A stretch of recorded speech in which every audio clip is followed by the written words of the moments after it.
Let me tell you the story of Nneka, the girl whose beauty shook the city of Lagos, and whose nails carried a secret so dark you'll never look at long nails the same way again. It all began in the quiet village of Orlu, a place where time itself seemed to rest on the red earth. Every evening, the air carried the smell of roasted corn and the sound of women gossiping in front of clay houses. But behind one of those houses, deep inside the shadows of the last compound near the forest, lived Mama Yugo, an old woman feared by all. They called her the grandmother of shadows. Some said she could speak to snakes. Others swore they saw her talking to the moon at midnight. But one thing everyone agreed on, Mama Yugo was a witch. Now, Nneka was her granddaughter, young, fiery, and beautiful, but with a hunger for life far beyond the dusty roads of Orlu. From when she was 16, she had dreams of living in Lagos, of wearing gold chains, driving sleek cars, and walking into hotels where the air smelled of money. Her mother had tried to warn her. Nneka, contentment is better than greed. The city can swallow people whole. But Nneka only laughed. She was tired of the small life, tired of village boys who could only buy her suya and Fanta. So, when she turned 21, she made up her mind. She was going to Lagos, but not just a hustle, to catch a big fish, one of those sugar daddies that would fund her dreams. Yet, she had one problem. Beauty was everywhere in Lagos. Every corner had slay queens with curves and class. Nneka needed something different, something no other girl had. And that's when she remembered her grandmother. They said Mama Yugo could make a barren woman conceive, could turn a man's love into madness, could even bring back youth to wrinkled skin. So, one hot afternoon, Nneka tied her wrapper and walked into that old woman's compound. The air changed the moment she entered. The wind stopped blowing. Even the birds went silent. Inside, Mama Yugo sat on a low stool, her eyes cloudy but sharp. "Ah, my granddaughter," she said, her voice like a hiss. "You finally came to me." Nneka knelt quickly. "Mama, I want to shine. I want to go to Lagos and be seen. I want the rich men to fall for me, not just once, but forever." Mama Yugo smiled slowly. You have your grandmother's spirit, but what you ask for has a price." Nneka's heart raced. "I'm ready to pay it, Mama. Anything." The old woman stood up and walked toward a small calabash hidden behind her stool. She brought out a thick, black liquid that shimmered strangely under the dim light. "This," she said, "is Ojukwu's potion. It carries the power of a lure. When you drink it, men will desire you like they desire breath itself. But," she paused, "there's one rule. Never cut your nails." Nneka frowned. "Never cut my nails? Why?" Mama Yugo's eyes darkened. "The nails are your charm. The longer they grow, the stronger your beauty becomes. But once you cut them, the charm will turn against you." Nneka hesitated only for a second, then nodded. "I can live with that." That night, under the full moon, Mama Yugo performed the ritual. She mixed the potion with drops of Nneka's blood and whispered strange words that made the air vibrate. Then she gave it to her. The taste was bitter, like ash and sorrow. But as it slid down her throat, something strange happened. Her body felt light, her skin glowed, and her nails, they shimmered faintly, almost golden. By morning, she was gone, on a night bus to Lagos, her heart beating with dreams of wealth and fame. At first, everything seemed ordinary.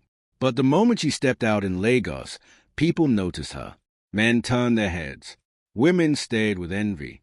Within a week, she had met Chief Madu, a wealthy businessman who owned half of Victoria Island. He was old enough to be her father, but that didn't matter. He was generous, obsessed, and ready to spoil her.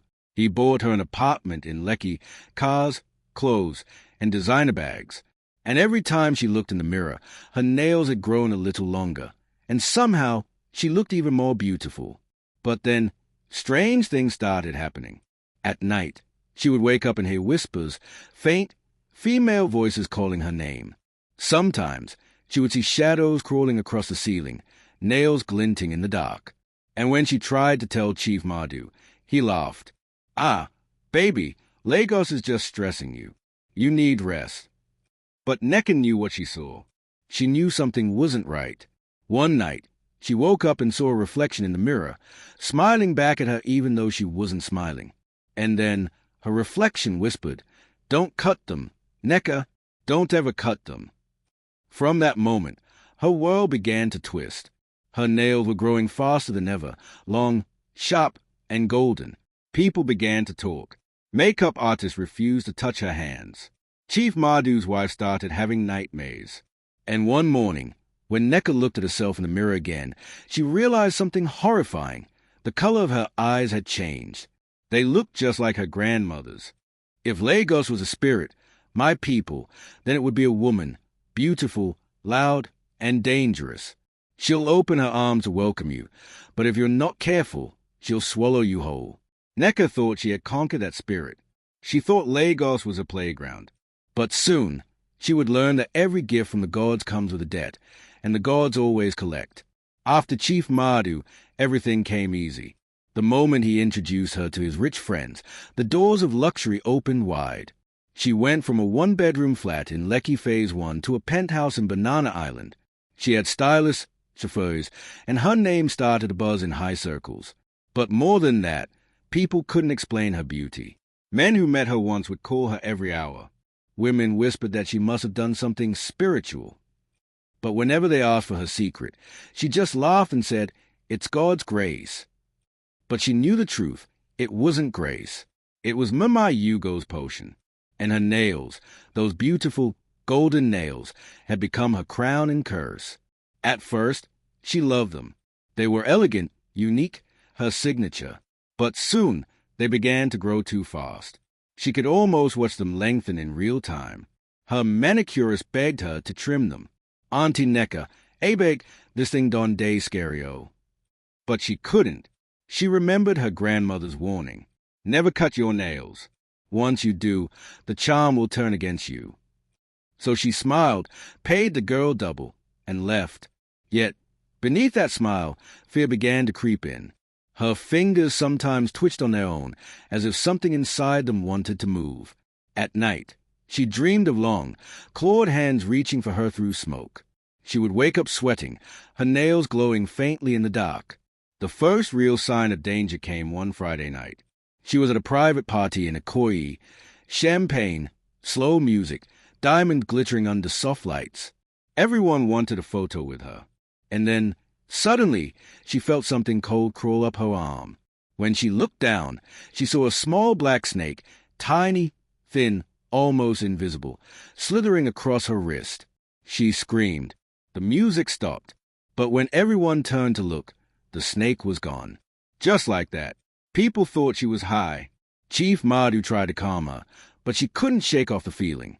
That night, when she got home, she found a small symbol drawn on her mirror in red lipstick, a symbol she remembered from her grandmother's shrine. That was the first time she called Orlu again. "Mama, strange things are happening," she said, her voice trembling. "I'm seeing things. I feel like someone's watching me." On the other end, Mama Yugo's voice came slow and calm. "It means the power is growing. Do not be afraid, my child. Just obey the rule." "But, Mama, my nails, they won't stop growing. I can barely eat with my hands." "That is a beauty's burden," Mama Yugo said. "You ask for everlasting attraction. You cannot hold power and expect peace." The line went dead. From that day, Nneka started wearing gloves, designer gloves, yes, but they hid her hands. Still, people notice a change. Why is she always covered? Is she sick? She doesn't shake hands anymore. And then came Chief Mardu's accident. He was found one morning slumped in his car, heart attack, dead. The same day, Nneka woke up with blood under her nails, dried, dark, and strange. She had no wound. She didn't know whose blood it was. Fear swallowed her whole. She tried to pray, but the words wouldn't come. When she opened the Bible, every page she touched turned black and brittle. That night, the whispers in her room returned, louder this time, like 100 women calling her name. "Nneka, Nneka, you belong to us now." She screamed and ran to a balcony, gasping for breath. The city lights glittered below, mocking her. She thought she saw something move in the shadows, a figure with glowing nails, just like haze. Then the voice spoke again. You cannot take from the darkness and expect to live in the light. She collapsed. For 3 days, she didn't leave her bed. When she finally did, she looked in the mirror, and what she saw made her heart stop. Her nails had turned black at the tips. Not like Polish, but like rut. Terrified, she called Mama Yugo again, but this time no one answered. She sent money, gifts, everything she could, but silence came from Orlu. In panic, she visited pastors, prophets, even a famous herbalist in Mushin. They all said the same thing. This is not ordinary. Whatever you tied yourself to is older than we can handle. And that was when she met Chaik, a young man who worked as a driver for one of her friends. Unlike others, Chaik wasn't afraid of her. He treated her kindly, prayed with her, made her laugh again. She began to think maybe love could break the curse. Maybe, somehow, she could still find peace. But the night she kissed Chaik for the first time, she felt it, that same crawling coldness in her veins. When she pulled back, a drop of blood ran down his lips. She gasped. Her nails had cut him, and in the same moment, the glow in her eyes deepened. Chaik didn't understand what happened. He smiled awkwardly, thinking it was nothing. But Nneka knew. She had felt it. The charm had fed. That night, her beauty was even stronger. Her phone wouldn't stop ringing. Men begging to see her, offering her anything. But inside, she felt emptier than ever. And then, when she looked at her reflection one last time before sleeping, it smiled again, that dark, twisted smile. The longer they grow, the reflection whispered, the closer you are to me. After that night with Chaik, nothing felt normal again.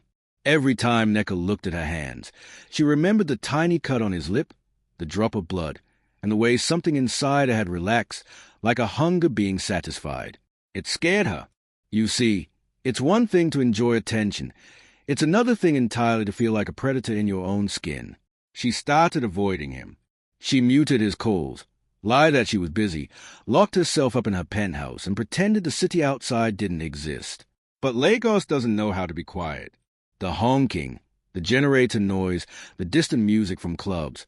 Life kept going, even as her own felt like it was decaying. Her nails were now impossibly long, curved, dark at the tips, almost like claws. She couldn't button her clothes properly. Holding a glass cup was a risk. Even scrolling on her phone became difficult. The screen kept cracking. She tried wearing gloves again, but the nails tore through them from the inside. It was as if they refused to be hidden, as if they wanted to be seen. One evening, after hours of sitting on the floor, crying in the corner of her living room, something in her broke. She stood up, wiped her face, and spoke out loud to the empty room. I'm going back to Orlu. No more phone calls. No more sending money. No more begging through network. If her grandmother wouldn't answer the phone, she would answer the door. The next morning, she wore a long-sleeved gown, wrapped her hands in bandages, put on sunglasses and a scarf, and disappeared from Lagos like a shadow at sunrise. The driver of the interstate bus kept staring at her in the rearview mirror. Not because of beauty this time, but because something about her felt off. Too quiet, too still. The other passengers chatted, laughed, bought gala and water at stops. Nneka just sat there, eyes fixed on the road, hands stiff on her lap. As the bus approached IMO State, the sky began to darken, even though it wasn't yet evening. Thick clouds gathered as if they knew who was coming home. The closer they got to Orlu, the heavier her chest felt. When she finally stepped down at the junction, the red earth of her village clung to her shoes like it didn't want to ever let her go back to the city. Children ran past, playing football with a plastic bottle. An old woman selling groundnuts squinted at her, then gasped. Is this not Nneka? Ah, Lagos fine girl. Nneka forced a smile. She felt eyes on her from every direction. Villagers have a way of recognizing when someone has come back with a heavy story. She walked fast, almost running, straight to the last compound near the forest, to Mama Yugo's house. The compound looked smaller than she remembered, but darker somehow. The trees seemed to lean inward. The air felt thicker. She pushed the wooden gate open with her shoulder, careful not to expose her hands. Inside, She saw her grandmother sitting on the same low stool, grinding something in a mortar with slow, deliberate movements. She didn't look surprised. "I told you this day would come," Mama Hugo said without turning around. Nneka's voice cracked. "Mama, what did you do to me?" The old woman stopped pounding. Slowly, she turned to face her granddaughter. Her eyes swept over Nneka from head to toe like a scanner. Then, softly, she said, "Remove the bandages." Nneka hesitated. "Mama." "Remove them." Her fingers trembled as she obeyed. One by one, the bandages dropped to the floor, revealing the full horror of her nails, long, glossy, black-tipped and pulsing with a faint, unnatural sheen. They didn't even look human anymore. For the first time since Nneka drank the potion, something like fear flashed across Mama Hugo's face. It was brief, but it was there. "So it has begun," she whispered. Nneka's anger erupted. "What has begun? You said I'd be attractive. You said sugar daddies would never leave me. You didn't tell me people would die. You didn't tell me my body would start feeding." The old woman sighed, heavy, tired. She motioned for Nneka to sit on a low stool opposite her. "You wanted power without shame, money without sweat, attention without effort. Did you think the world runs on free gifts?" "I didn't ask to kill anyone." Nneka shouted, tears filling her eyes. "Chief Mardu is dead. Every man that gets close to me starts losing something. Peace, sleep, health. Mama, my nails drank blood. I felt it." Silence settled in the room like dust. Then, slowly, Mama Hugo began to speak, not as a witch this time, but as a woman carrying many years of regret. "You think I became what I am because I liked darkness?" she asked quietly. "No, my child. I was once like you. Hungry, ambitious, angry at poverty." Nneka stayed, breathing heavily, as the old woman removed her headscarf. Underneath, streaks of white hair curled around a scalp marked with faint symbols, old scars that formed patterns. "In my youth," Mama Hugo continued, "there was a coven, women of power. They called themselves Ndioninya, the givers of gifts.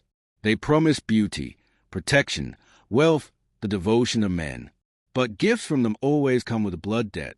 At first, it is small, a chicken, a goat, sleep, peace.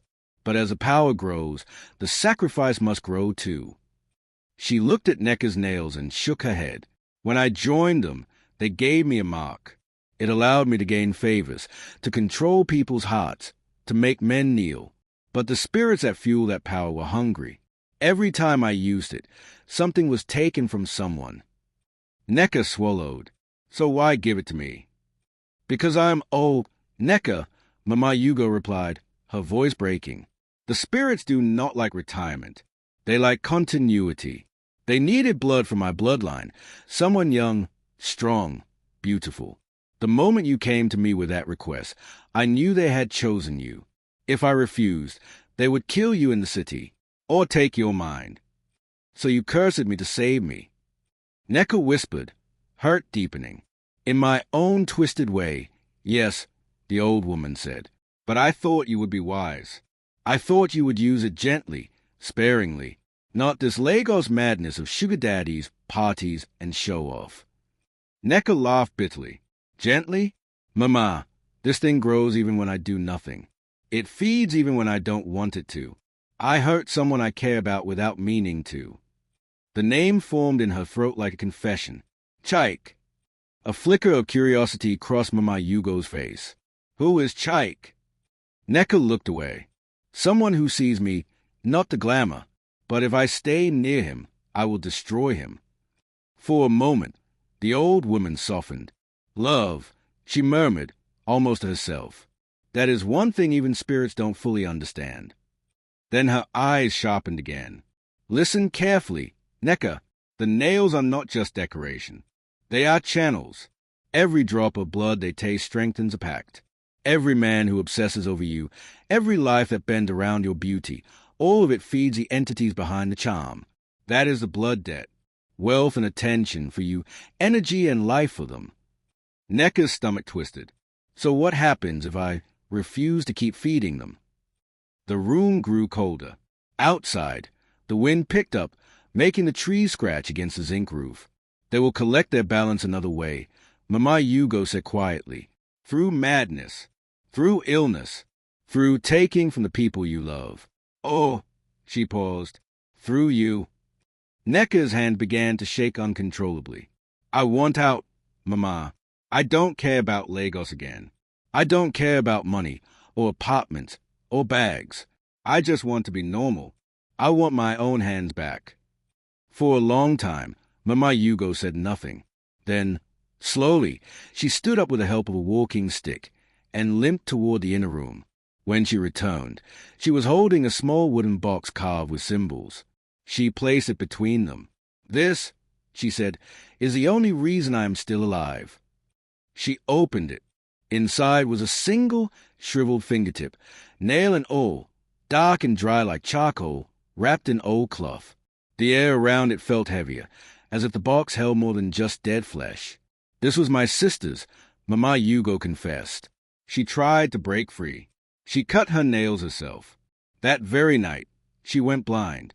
By the third day, she died screaming, seeing things none of us could see. Nneka recoiled. Why are you showing me this? Because you must understand, the old woman said. Cutting the nails is not escape. It is war. And if you challenge spirits, you must offer them something stronger than what they are losing. Nneka wiped her tears with the back of her hand. What can be stronger than this? She lifted her fingers slightly, the nails glinting with an eerie gleam. What can I possibly offer them? For the first time, Mama Hugo looked away from Nneka and stared at the small family photo hanging crookedly on the wall, a faded picture of herself, Nneka's late mother, and a small child that looked almost like Nneka. The only thing stronger than a blood debt, she murmured, is a blood sacrifice. A chill ran down Nneka's spine. Mama, don't say that. I am not asking you to kill anyone, the old woman said quickly. But understand this. If you truly want to be free, something must replace you in the covenant. An offering, a trade, a life for a life, a soul for a soul. Or, her voice lowered, you must be willing to give up everything the charm ever brought you. Not just the money, the relationships, the power, the identity. You will become less, invisible, ordinary, forgotten. The words hit Nneka harder than any slap. She had wanted freedom, but she hadn't really imagined what it would cost. No fame, no attention, no special treatment, no more Lagos big girl. Just Nneka, plain, simple, maybe even broke. Could she handle that? Her mind raced, flipping through memories. The first time she sat in a private jet, the way people cleared the way for her in clubs, the power of knowing that one call could open doors for anyone. Then her memories shifted to Chief Mardu's lifeless body, the whispers in her room, Chaik's bleeding lip, the way her reflection smiled without her. She realized something painful. She wasn't just fighting spirits. She was fighting herself. I'd rather be ordinary and alive, she whispered at last, than powerful and haunted. Mama Hugo studied her face. Then she nodded slowly, as if confirming something to the unseen. So you have chosen, she said. But, my child, your choice does not just affect you. Once you turn your back on the covenant, it will turn its face to those closest to you. The spirits will try to punish you through them. Nneka's heart dropped. Chaik! And whoever still thinks of you with desire, Mama Hugo added, you must warn them. You must push them away. Break their hearts if you have to. Protect them from yourself. It was then that Nneka understood the full weight of her situation. To save herself, she had to hurt the people who cared about her. To be free. She had to become the villain in their stories. Tears streamed down her face. What kind of life is this, Mama? The old woman reached out and, for the first time since she came, held Nneka's wrist, carefully, avoiding the nails. The life you chose the day you went to Lagos to catch sugar daddies, she said softly. Shortcuts are sweet at the beginning. It's at the end you taste the poison. Outside, thunder rumbled in the distance. The sky was toning, as if the world itself had heard Nneka's decision. Somewhere far away, in the city of Lagos, a young man named Chaik felt a sudden chill and didn't know why. He just knew that something was coming, something that would either break him or save him. And as night fell over Orlu, the spirits that had been silently feeding on Nneka's glory turned their eyes, unseen and hungry, toward the girl who dared to say no. You know how people say freedom is sweet? They forget to tell you that sometimes freedom tastes like tears. That was a taste in Nneka's mouth the morning she left her grandmother's house. She didn't sleep all night. She just sat by the fire, watching the flames dance, thinking about everything she had lost, and everything she was about to lose again. When dawn came, she wrapped her hands, picked up her bag, and told Mama Hugo, "I'm going to Lagos. I'll finish what I started." The old woman looked at her for a long time.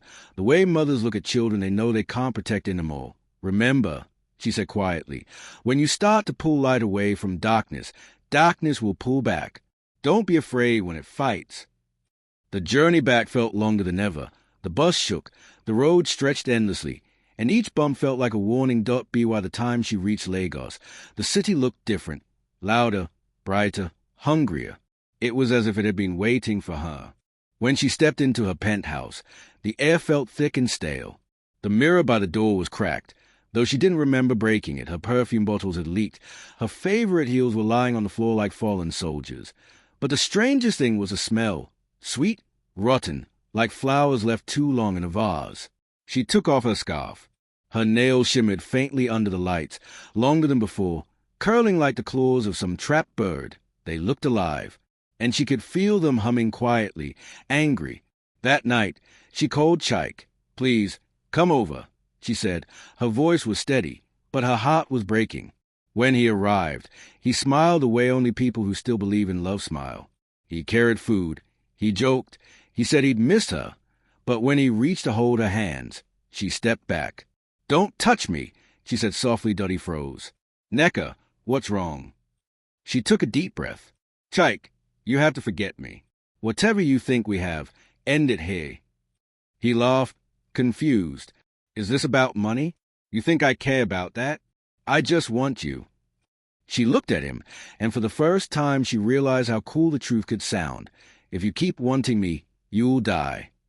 The laughter faded from his face. "What are you saying?" She didn't answer. Instead, she unwrapped one hand. The nails glinted like black glass. Chaik stepped back instinctively. "Nneka, what happened to you?"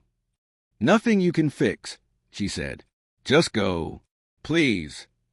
He tried to argue, but something in her eyes stopped him. A sorrow so deep it looked older than both of them. He left that night, slamming the door, his heart full of questions that would never have answers. The moment he was gone, Nneka fell to the floor and cried until her voice gave out. Each tear that touched her hand sizzled faintly, like rain hitting hot metal.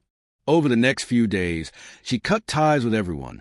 She blocked numbers, deleted contacts, sent her housekeeper away, donated her clothes. The mansion that once felt like a dream began to look like a grave. But the spirits did not rest. At night, the lights flickered. Sometimes she heard footsteps in the empty hallway, nails clicking against marble. Her reflection still smiled on its own, and each time she whispered a prayer, the sound of laughter, faint, female, mocking, echoed from the mirrors. Still, she refused to give up. She remembered what Mama Hugo said. To be free, something must replace you in the covenant. Maybe the replacement didn't have to be blood. Maybe it could be truth. So Nneka did something no one expected. She started to confess. She went live on social media one night. No makeup, no filters. Her nails wrapped in white cloth. Millions of followers tuned in, shocked to see their flawless influencer looking raw and scared. "Everything you admire about me," she said, her voice shaking, "isn't real. The beauty, the glow, the fame, I paid for it. And now, I'm paying again. Don't chase what you don't understand." People thought it was performance art. Some called her crazy. But others, especially young women who'd been tempted to do desperate things for success, listened. Her words spread like wildfire. And for the first time in months, Nneka felt something lift from her chest. Maybe this was the offering, warning others before they made her mistake. That night, she slept without nightmares for the first time. But peace never comes cheap. At midnight, thunder cracked above the city. Her bedroom mirror trembled, then exploded, shards scattering like rain. From the shards, smoke began to rise, thick and dark, and from the smoke came a voice she knew too well. You dare speak our secret to mortals?" Nneka froze. The shadows crawled along the walls, forming shapes, faces of women with endless nails, eyes like burning gold. "We fed you," they hissed. "We clothed you in beauty. Now you spit on our name." "I'm done," Nneka whispered. "Take it back. Take everything." The air grew heavy. The glass pieces around her floated into the air, spinning. "There's no taking back, child, only balance." And then she felt it, her nails burning, shrinking, twisting. Pain shot through her fingers like fire. She screamed, fell to her knees. It felt like every drop of borrowed glory was being pulled out of her skin. When it finally stopped, the room was silent. Her hands were bleeding, the nails reduced to short, cracked edges, human again. She was free, but as she looked around, the apartment lights went out one by one, and she saw one last line written across the wall in ash. "A debt repaid is never forgotten." The next morning, the world woke up to news Nneka, the once famous socialite, had vanished. Her penthouse was empty, her accounts frozen. Some said she fled to start a new life. Some whispered that she went back to Orlu, but those who lived on her street swore that, on quiet nights, they could still hear gentle tapping, like long nails on glass, drifting from the abandoned building.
Thank you.